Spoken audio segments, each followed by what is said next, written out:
নমস্কাৰ, দেশ দুনিয়া অনুষ্ঠানলৈ স্বাগতম জনাইছো। ষ্টুডিঅ'ত মই অনিৰ্বাণ পাঠক। ভাৰত আৰু পাকিস্তানৰ মাজত যুদ্ধ হোৱাটো নিবিচাৰে চীনে। পাকিস্তানে চীনৰ পৰা অস্ত্ৰ শস্ত্ৰ ক্ৰয় কৰে, কিন্তু তাৰ পাছতো চীনে নিবিচাৰে ভাৰত আৰু পাকিস্তানৰ যুদ্ধ। ভাৰতে পাকিস্তান আৰু পাক অধিকৃত কাশ্মীৰত চলোৱা অপাৰেশ্যন সিন্দুৰক লৈ চিন্তিত চীন। চীনৰ বৈদেশিক মন্ত্ৰালয়ে এই কথা ব্যক্ত কৰিছে। ভাৰত পাকিস্তানৰ মাজৰ উত্তেজনাক আক্ষেপজনক বুলি অভিহিত কৰিছে চীনে। চীনৰ বৈদেশিক মন্ত্ৰালয়ে কৈছে, ভাৰত আৰু পাকিস্তান ইখনে সিখনৰ চুবুৰীয়া আৰু সদায় চুবুৰীয়া হৈ থাকিব। দুয়োখন দেশ চীনৰ প্ৰতিবেশীও। চীনে সকলো ধৰণৰ সন্ত্ৰাসবাদৰ বিৰোধিতা কৰে। চীনৰ বৈদেশিক মন্ত্ৰালয়ৰ মুখপাত্ৰগৰাকীয়ে দুয়োখন দেশক শান্তি সংযম বজাই ৰখাৰ লগতে পৰিস্থিতি আৰু অধিক জটিল কৰি তুলিব পৰা কাৰ্যৰ পৰা আঁতৰি থাকিবলৈ আহ্বান জনাইছে। পাকিস্তানে অস্ত্ৰ শস্ত্ৰৰ পৰা আৰম্ভ কৰি বিমান মিছাইল সকলোখিনি চীনৰ পৰা ক্ৰয় কৰে। এটা সূত্ৰত প্ৰকাশ পোৱা অনুসৰি সামৰিকভাৱে পাকিস্তান চীনৰ ওপৰত প্ৰায় ৮০% নিৰ্ভৰশীল। এফালেৰে চাবলৈ গ'লে ভাৰত আৰু পাকিস্তানৰ মাজত যুদ্ধ হ'লে চীনৰ লাভ হ'ব। যুদ্ধত পাকিস্তানক বহু পৰিমাণৰ অস্ত্ৰ শস্ত্ৰৰ দৰকাৰ হ'ব আৰু সেইসমূহ চীনে পাকিস্তানক বিক্ৰী কৰিব পাৰিব। কিন্তু তেনে লাভৰ অংক থকাৰ পাছতো চীনে নিবিচাৰে ভাৰত আৰু পাকিস্তানৰ মাজত যুদ্ধ হোৱাটো। তাৰ কেইবাটাও কাৰণ আছে। বিশেষজ্ঞসকলৰ মতে চীনে কেতিয়াও পাকিস্তানক অস্থিৰ হোৱাটো নিবিচাৰে, কাৰণ পাকিস্তান অস্থিৰ হ'লে চীনৰ বহু বিলিয়ন ডলাৰৰ অপচয় হ'ব। ২০০৫ চনৰ পৰা ২০২৪ চন পৰ্যন্ত চীনে পাকিস্তানত প্ৰায় ৬৮ বিলিয়ন মাৰ্কিন ডলাৰ বিনিয়োগ কৰিছিল। ইয়াৰ উপৰিও চীন পাকিস্তান ইকনমিক কৰিডৰ আৰু বেল্ট এণ্ড ৰোডৰ অধীনত পাকিস্তানত চীনে বৃহৎ বিনিয়োগ কৰিছে।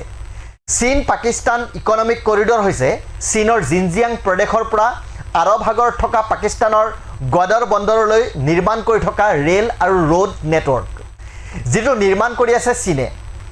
এই নেটৱৰ্ক চীনৰ পৰা পাকিস্তানত প্ৰৱেশ কৰিছে পাক অধিকৃত কাশ্মীৰৰ জৰিয়তে। ইয়াৰ উপৰিও এই ইকনমিক কৰিডৰৰ এক বৃহৎ অংশ পাক অধিকৃত কাশ্মীৰৰ ভিতৰত পৰিছে। গতিকে পাকিস্তান বা পাক অধিকৃত কাশ্মীৰ অশান্ত হোৱাটো কেতিয়াও নিবিচাৰে চীনে। চীনৰ সপোন পথৰ যোগেদি মধ্য এছিয়াৰ সৈতে সংযোগ স্থাপন কৰাৰ, আৰু সেয়া সম্ভৱ হয় পাকিস্তানৰ মাজেৰে। গতিকে পাকিস্তান অশান্ত বা বিধ্বস্ত হ'লে চীনৰ সেই সপোন পূৰণ কৰাত বাধা আহি পৰিব। ১৯৫১ চনৰ ২১ মে'ৰ পৰা চীন আৰু পাকিস্তানৰ মাজত কূটনৈতিক সম্পৰ্ক আৰম্ভ হয়। কেইবা দশক ধৰি পাকিস্তান আৰু চীনৰ প্ৰতিৰক্ষা সহযোগিতা আৰু কূটনৈতিক সম্পৰ্ক আছে। এই সময়ছোৱাত চীনৰ ওপৰত পাকিস্তানৰ অৰ্থনৈতিক নিৰ্ভৰশীলতাও বৃদ্ধি পাইছে। চীনে পাকিস্তানক অস্ত্ৰৰ যোগান ধৰি আহিছে, কিন্তু ভাৰতৰ বিৰুদ্ধে কোনো যুদ্ধত চীনে পাকিস্তানক প্ৰত্যক্ষভাৱে সমৰ্থন কৰা নাই। যেতিয়া পশ্চিমীয়া দেশৰ সৈতে ভাৰতৰ ঘনিষ্ঠতা বৃদ্ধি পাইছিল, তেতিয়া পাকিস্তানৰ প্ৰতি ঢাল খাইছিল চীনে। কিন্তু এই সময়ছোৱাত ভাৰতৰ সৈতে সম্পৰ্কটো চীনে ভাৰসাম্যতা বজাই ৰাখিছে। জৱাহৰলাল নেহৰু বিশ্ববিদ্যালয়ৰ চীন অধ্যয়নৰ অধ্যাপক আৰ ভাৰাপ্ৰসাদে কৈছে যে চীনে কেতিয়াও ভাৰত আৰু পাকিস্তানৰ মাজত যুদ্ধ বা ইয়াৰ দৰে পৰিস্থিতি নিবিচাৰিব। যদি যুদ্ধ হয় তেতিয়া চীনৰ স্বাৰ্থ প্ৰভাৱান্বিত হ'ব আৰু মধ্য এছিয়াত চীন সংকটৰ সন্মুখীন হ'ব। তেওঁ লগতে কৈছে যে বৰ্তমান সময়ত শুল্ক সন্দৰ্ভত চীন আৰু আমেৰিকাৰ মাজত এক উত্তেজনা অব্যাহত আছে। এনে পৰিস্থিতিত চীনে নিশ্চিতভাৱে নিবিচাৰিব যে ভাৰতৰ সৈতে তেওঁলোকৰ সম্পৰ্ক বেয়া হওক। ইপিনে বৰ্তমান চীন পাকিস্তানৰ সৰ্ববৃহৎ বাণিজ্যিক অংশীদাৰ আৰু আমদানিৰ সৰ্ববৃহৎ উৎস। চীনৰ শুল্ক বিভাগৰ তথ্য অনুসৰি ২০২৪ চনত চীন আৰু পাকিস্তানৰ মাজত দ্বিপাক্ষিক বাণিজ্য ২৩.১ বিলিয়ন মাৰ্কিন ডলাৰ হৈছিল। একে সময়তে পাকিস্তানলৈ চীনৰ ৰপ্তানি ১৭% বৃদ্ধি পাই ২০.২ বিলিয়ন মাৰ্কিন ডলাৰ হৈছিল। ইয়াৰ বিপৰীতে পাকিস্তানৰ পৰা আমদানি ১৮.২% হ্ৰাস পাই ২.৮ বিলিয়ন মাৰ্কিন ডলাৰ হৈছিল। ২০২৪ চনত চীনে পাকিস্তানলৈ সৰ্বাধিক ইলেক্ট্ৰনিক যন্ত্ৰপাতি আৰু সঁজুলি ৰপ্তানি কৰিছিল। ইয়াৰ বজাৰ মূল্য আছিল প্ৰায় ৫.৬ বিলিয়ন মাৰ্কিন ডলাৰ। ইয়াৰে ৩৫% ছেমিকণ্ডাক্টৰ ডিভাইচ আৰু ২৭% স্মাৰ্টফোন আৰু টেলিফোন ছেট আছিল। বিগত বৰ্ষত চীনে পাকিস্তানলৈ ২.৪ বিলিয়ন মাৰ্কিন ডলাৰৰ পাৰমাণৱিক ৰিয়েক্টৰ, বইলাৰ, যন্ত্ৰপাতি আৰু যান্ত্ৰিক সঁজুলি ৰপ্তানি কৰিছিল। ইয়াৰ উপৰিও 1.3 বিলিয়ন মাৰ্কিন ডলাৰৰ লো আৰু তীখাৰ সামগ্ৰীও ৰপ্তানি কৰিছিল চীনে। এনে তথ্যৰ ভিত্তিত বেনেট ইউনিভাৰ্চিটিৰ সহযোগী অধ্যাপক ডক্টৰ তিলক জাই কৈছে, যেতিয়া আপুনি ইমান বৃহৎ পৰিসৰত কোনো দেশৰ সৈতে ব্যৱসায় কৰে তেতিয়া আপুনি বিচৰাটো স্বাভাৱিক যে তাত পৰিস্থিতি ভাল হওক যাতে অৰ্থনৈতিক স্বাৰ্থ লাভ কৰিব পৰা যায়। ইপিনে চীন আৰু পাকিস্তানৰ মাজত আছে সামৰিক সহযোগিতাও।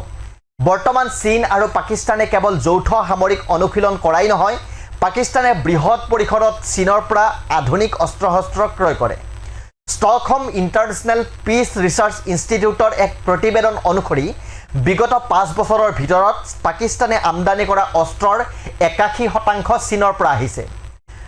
যোৱা 5 বছৰত পাকিস্তানলৈ অহা 5টা প্ৰধান অস্ত্ৰৰ ভিতৰত 4টাই হৈছে চীনত নিৰ্মিত।